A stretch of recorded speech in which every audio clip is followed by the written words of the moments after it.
नमस्कार, मैं सचिन दीक्षित। इस वक्त मैं उपस्थित हूँ विरार के उस जगह पर जिसकी चर्चा इन दिनों संपूर्ण तालुके में हो रही है, जिले में हो रही है और कईयों कहें कि महाराष्ट्र तक कई लोग इसकी चर्चा कर रहे हैं। यहाँ पर इस जगह पर कल 12 बजे के आसपास इस इमारत का एक हिस्सा गिर जाता है जो चौल के ऊपर वहाँ पर रह रहे रहवासी उसके नीचे दब जाते हैं और अब तक 7 लोगों की बॉडी प्राप्त हुई, यानी कि वो मृत हो चुके हैं। बड़ी बात यह है कि उसमें से एक बच्ची भी शामिल है जिसका पहला जन्मदिन था कल।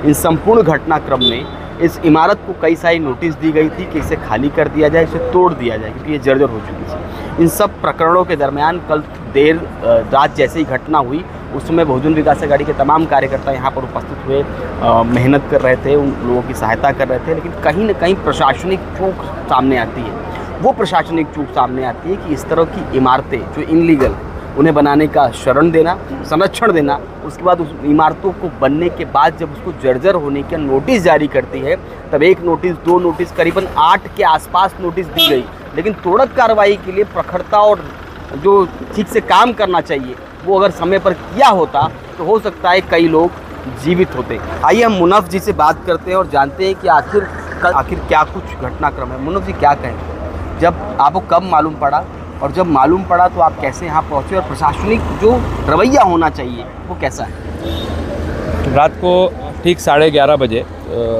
11:40 के आसपास मुझे कार्यकर्ता जो हुसैन उनका फ़ोन आया कि मुन्ना भाई इसी से एक चामुंडा नगर में एक बिल्डिंग गिर चुकी है, तो अर्जेंट फायर ब्रिगेड को फ़ोन नहीं लग रहा है, अगर आपके पास नंबर हो तो आप इमीडिएट फायर ब्रिगेड को संपर्क करें। और घटनास्थल पर हम लोग पहुँच गए और अपने सभी कार्यकर्ताओं के साथ आप भी पहुंचने की कोशिश करें। तो इमीडिएट मैंने सबसे पहले फायर ब्रिगेड को संपर्क किया। फायर ब्रिगेड वालों से मेरी बात हो गई तो ऑलमोस्ट वो लोग निकल चुके थे, ऑन द वे ही थे। और जब मैं यहाँ पर पहुँचा, 5 मिनट की दूरी पे मेरा मकान है, तो मैं यहाँ पर पहुँचा तो सब मलबा तो गिरा हुआ था। हमारे यहाँ के जितने पुकार की आवाज़ सुनाई दे रही थी आपको? जी, मैं खुद अपने कानों से अपने कानों से मैंने सुना। काफ़ी लोग वहाँ पर चिल्ला रहे थे, बचाओ बचाओ की आवाज़ें आ रही थी, अंदर से बचाओ बचाओ की आवाज़ें आ रही थी। महानगर पालिका की फायर ब्रिगेड की टीम, पुलिस डिपार्टमेंट घटनास्थल पर 10 से 15 मिनट में पहुँच गए और मैंने उसी वक्त हमारे प्रांत अधिकारी साहब को भी संपर्क किया, उनसे भी बात हो गई।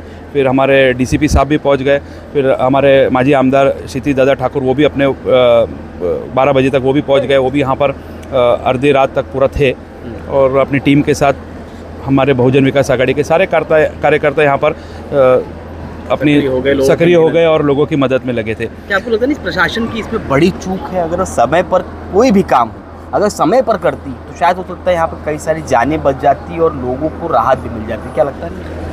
मैं बताना चाहता हूँ कि फायर ब्रिगेड जो वैसे भी विरार महानगर पालिका की तरफ से थी वो वक्त पे आ गई, सभी उनके कर्मचारी आ गए। सिर्फ शिकायत अगर है, एनडीआरएफ की टीम आ गई वक्त पर, उन्होंने अपने आते साथ अपनी कार्रवाई शुरू कर दी।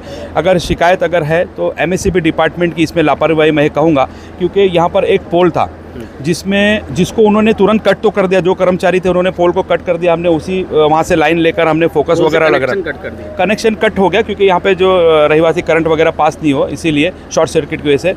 बट उनके कर्मचारी सिर्फ 2 ही थे। हमने उनको बहुत रिक्वेस्ट किया सुबह 6 बजे तक कि आप ये पूरी लाइन को कट करो। वो एक ही कह रहे थे कि खंभा गिर जाएगा, जबकि वो सीमेंट का पोल था। हमने कहा हमारे पास मशीनरी है, हम खंभे को रस्सी से पकड़ते, जेसीबी से पकड़ते, लेकिन उन्होंने हमारी एक सुनी नहीं। ना कोई उनका अधिकारी था, वो एजेंसी के ऊपर डाल रहे थे कि एजेंसी आएगी, एजेंसी काम करेगी। लेकिन जो काम आज दोपहर में 1 बजे शुरू हुआ वो कल रात को शुरू हो सकता था। मशीनरी थी, हमने हमारा छोटा पोकलेन जो आता है एक्सकेवेटर, उसका बंदोबस्त किया, हमने हमारा ऑपरेटर दिया, लेकिन हमारे पास हम हेल्पलेस इसलिए थे कि हमारी मशीनरी अंदर जा नहीं सकती थी। हमने पूरी शासन को हमारी मशीनरी देने की हमने पूरी प्रयास की। बट एक पोल की वजह से अगर एमएससीबी यहाँ पर एक्टिव रहती, एमएससीबी अगर जॉइंट डिसीजन होता था एनडीआरएफ के साथ, फायर ब्रिगेड के साथ, तो ये 6 घंटे पहले मुमकिन थी। आज जो 6 लोगों की जान अभी तक जा चुकी है वो शायद 7 हो गए, सॉरी, तो वो 7 लोग हो सकता है बच जाते, क्योंकि वो भी जो मरे हैं वो ऑक्सीजन की कमी होने की वजह से मरे हो गए। सुबह मलबा दब गया। तो ये लगता नहीं कि इससे पहले अगर जो जर्जर इमारत थी उसको नोटिस जारी किया है तो महानगर पालिका अगर समय पर कार्रवाई ठीक से करती। कई बार होता है नोटिस दे दिया, बात खत्म हो गई, नोटिस दे दिया, हम हाथ ऊपर कर लिए, हमारा तो काम खत्म हो गया। क्या आपको लगता नहीं महानगर पालिका ऐसे नोटिस देने का नाटक करती है, लेकिन उसको सही ढंग से सही समय पर त्वरित कार्रवाई करती तो हो सकता है कई लोग जीवित रहते हैं? सर, मेरे सवाल का जवाब तो आप ही ने दे दिया। नाटक करती है नहीं, ये नाटक ही है।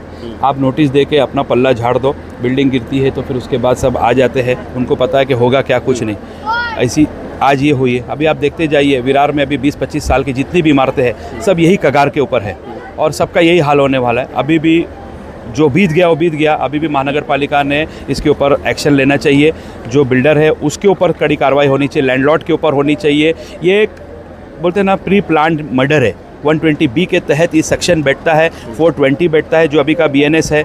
तो उसके ऊपर ये आधार हो तो आगे के आने वाला जो कल है वो कम से कम लोगों की जान बचे, क्योंकि इसके अंदर जो मर रहा है तो सिर्फ और सिर्फ गरीब मर रहा है बस। एक आम आदमी होने के नाते भी मैं पूछना चाहता हूँ कि क्या लगता है कि इनको क्या मिलना चाहिए? जिस तरह से कई लोगों की मृत्यु हुई है तो उनके चूँकि परिजन, अब कौन बचा है कौन नहीं बचा है वो एक जांच का विषय है, लेकिन जो बचे हैं उनके परिजनों को क्या मिलना चाहिए? और जो लोग बेघर हुए हैं, कई लोगों को घर से बेघर भी किया गया, 4-5 परिवारों को, क्योंकि वहाँ से गाड़ियाँ, पोकलैंड आदि नहीं जा पा रहा था, यंत्र नहीं जा पा रहा, तो उनके लिए क्या कुछ होना चाहिए? क्या डिमांड है? सर वो बेघर करना तो देखो वो मजबूरी है। वो मजबूरी थी, उसके बगैर कोई सोल्यूशन ही नहीं था। अब उन्होंने जो खोया है उसका कोई ये नहीं है, ऑल्टरनेट नहीं है, लेकिन प्रशासन ने कम से कम उनको घर के बदले घर देना चाहिए। अभी आज आप देख रहे हो कि उन लोगों को अपने घर में जाने का मौका तक नहीं मिला। जो ज़रूरी चीज़ें हैं वो उनको पता है कि उनकी क्या चीज़ें ज़रूरी है। बच्चों की स्कूल की किताबें हैं, वो सारी चीज़ें अंदर है, फर्नीचर्स है, वो ठीक है, वो तो चलो बनने वाली चीज़ है, लेकिन आज उनको घर के बदले घर देना चाहिए। ये इतना हम प्रशासन से उन लोगों को मुआवजा बिल्कुल सहायता करना बिल्कुल देना चाहिए। ये थे मुनाफ और इनका साफ तौर पे कहना है जिस प्रकार से प्रशासनिक कार्रवाई होनी चाहिए, चाहे वो तोड़क कार्रवाई से लेकर, मतलब नोटिस देना, हाथ खड़े कर देना, नोटिस देना फिर शांत हो जाना, वहाँ से लेकर यहाँ तक की प्रक्रिया में प्रशासनिक कामकाज पर बड़े सवाल खड़े हो रहे हैं। इस समय आपदा आई और उसके बाद इस तरह का यंत्र खड़ा हो गया, लेकिन अगर यही यंत्र, यही सारी सुविधाएं और यही सारा प्रशासनिक अमला उस समय होता जिस समय इस इमारत को धराशायी कर दिया जाता और इन लोगों को सुरक्षित रखा जाता, तब ये शायद हो सकता है कि जो 7 मौतें फिलहाल अभी हुई हैं और भी डेड बॉडी अंदर हो सकती है। बताया जा रहा है करीबन 4 से 5 लोग और हो सकते हैं। ये बहुत खतरनाक बात है। जब आज के दिन, जब पहले दिन लोग गणेश उत्सव अपने घर में मना रहे हैं, उस समय परिवार पर, कुछ परिवारों पर ऐसी आपदा भी आई है। खैर, इन संपूर्ण प्रकरण पर प्रशासन चुस्त होता तो हो सकता है कई लोगों की जानें बच जाती।